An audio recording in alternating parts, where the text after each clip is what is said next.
అందరికీ జై శ్రీరామ్.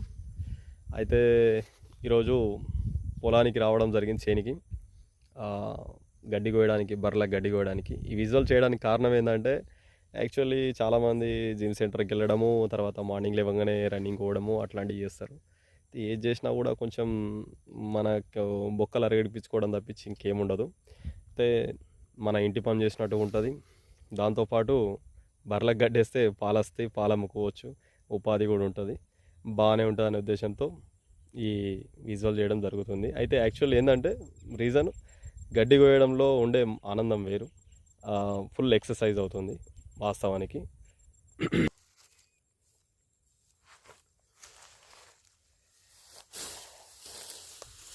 ఈ మొక్క చేను అయిపోయాక యాక్చువల్లీ రౌండ్ ఆఫ్ కొడితే పోయేది, కానీ రౌండ్ ఆఫ్ కొడితే మనకు నెక్స్ట్ పంటలో పంట దిగుబడి తక్కువ వస్తుంది.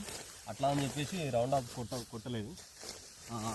గడ్డి కోసే దాంట్లో మజా ఎలా ఉంటుందంటే అది వేరే, అది ఆ అనుభూతి కోసిన వాళ్ళకే తెలుస్తుంది.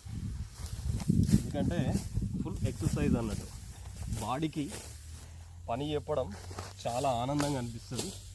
ఇంకోటి, గడ్డి మందు కొట్టడం వల్ల గడ్డి జాతులు అంతరించకపోతున్నాయి.